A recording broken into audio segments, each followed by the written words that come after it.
ในตอนเช้าของวันที่24เมษายน2025กองบัญชาการปกสแขวงไซสมบูรณ์จัดพิธีมอบใบยั่งยืนหน่วยพักปลอดใสเข้มแข็งหนักแน่นประจำปี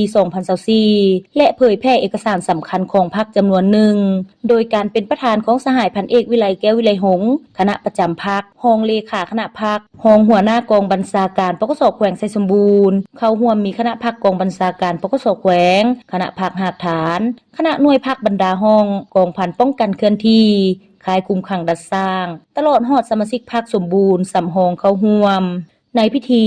สหายฟงสมัยซ่อแสงทองกรรมการคณะพรรคกองบัญชาการเลขาหน่วยพรรคห้องการเมืองผ่านใบนำส่งและมติตกลงของคณะบริหารงานพรรคแขวงไซสมบูรณ์ว่าโดยการรับรองเป็นหน่วยพรรคปลอดใสเข้มแข็งหนักแน่นประจำปี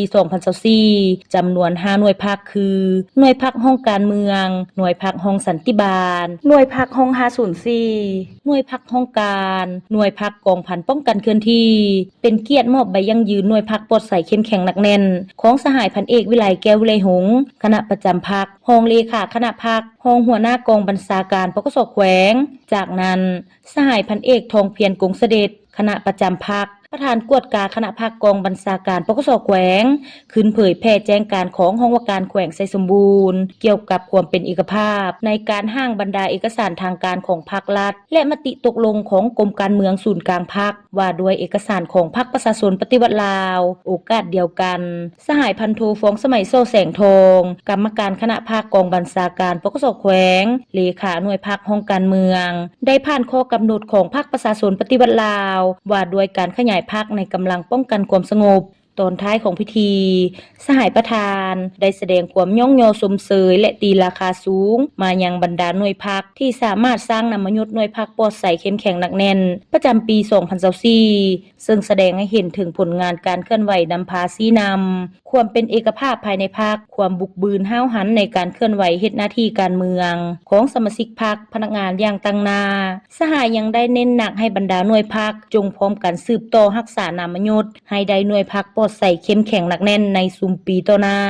ยกสูงความเป็นแบบอย่างนำหน้าเอาใจใส่เวียกงานนำพาการเมืองแนวคิดของสมาชิกพรรคพนักงานเป็นกกปฏิบัติหลักการรวมศูนย์ประชาธิปไตยพร้อมกันปรับปรุงระบบแบบแผนวิธีเฮ็ดเวียกให้เป็นระบบครบสูตรมีแผนการแผนงานแบบแผนการนำพาพร้อมทั้งถอดถอนบทเรียนซึ่งกันและกันออกแห่งเคลื่อนไหวปฏิบัติหน้าที่ตาม5เนื้อในของพรรคเอาใจใส่ใกล้ชิดติดแพทย์สุขยูและอำนวยความสะดวกให้แก่องค์การจัดตั้งมหาชน